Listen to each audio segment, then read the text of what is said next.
នៅវិមាន7មករានារសៀលថ្ងៃច័ន្ទ3កើតខែបោះឆ្នាំអសាញ់សពស័កពុទ្ធសករាជ2569ត្រូវនៅថ្ងៃទី22ខែធ្នូឆ្នាំ2025នេះសម្ដេចអគ្គមហាសេនាបតីតេជោហ៊ុនសែនប្រធានគណៈបកប្រជាជនកម្ពុជា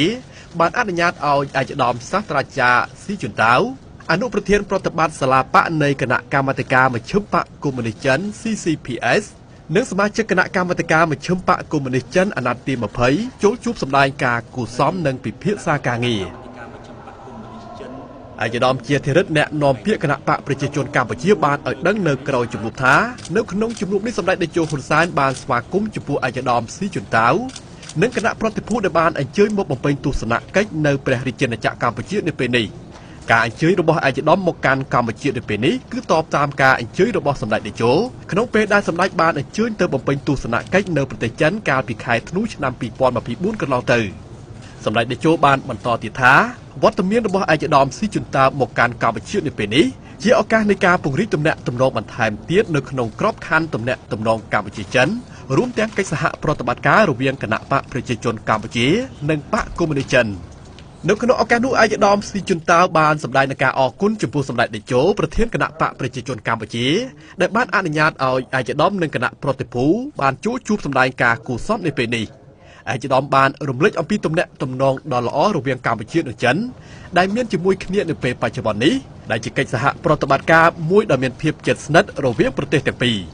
ឯកឧត្តមបានលើកឡើងអំពីភាពរីកចម្រើននៃទំនាក់ទំនងរវាងបកនិងបកដែលមានជាមួយគ្នាហើយឯកឧត្តមសង្ឃឹមថាតាមរយៈដំណើរទស្សនកិច្ចរបស់ឯកឧត្តមមកកាន់ព្រះរាជាណាចក្រកម្ពុជានៅពេលនេះនឹងជាការរួមចំណែកបន្ថែមទៀតដើម្បីពង្រឹងចំណងមិត្តភាពរវាងគណៈបកទាំងពីរឲ្យកាន់តែរីកចម្រើនបន្ថែមទៀតឯកឧត្តមបានរំលឹកថាកន្លងមកភាគីទាំងពីរបានធ្វើកិច្ចសហប្រតិបត្តិការជាមួយគ្នាទាំងក្នុងក្របខ័ណ្ឌនៃការផ្លាស់ប្ដូរនៅដំណើរទស្សនកិច្ចរវាងមន្ត្រីគណៈបកនៃប្រទេសទាំងពីរទៅវិញទៅមករួមទាំងការបណ្ដុះបណ្ដាលធនធានមនុស្សផងដែរដែលជាផ្នែកមួយដ៏សំខាន់ដែលធ្វើឲ្យទំនាក់ទំនងរវាងកម្ពុជានិងចិន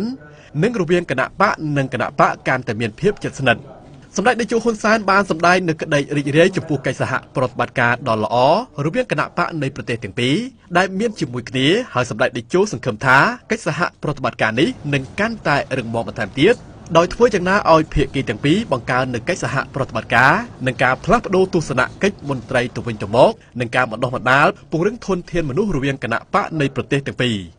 ចំពោះទំនាក់ទំនងកម្ពុជានិងចិនបច្ចុប្បន្នសម្ដេចតេជោបានសង្កត់ធ្ងន់ថាប្រទេសទាំងពីរគឺជាមិត្តដៃថែបជាសហគមន៍រួមគ្រប់រដូវកាលក្នុងយុគសម័យថ្មីដែលជាទំនាក់ទំនងដ៏ជ្រៅជាមួយគ្នាជាចុងក្រោយសម្ដេចតេជោហ៊ុនសែនបានជូនពរឯកឧត្តមស៊ីជុនតាវនិងគណៈប្រតិភូទាំងអស់ទទួលបាននូវភាពជោគជ័យក្នុងការបំពេញទស្សនកិច្ចនៅព្រះរាជាណាចក្រកម្ពុជានាពេលនេះ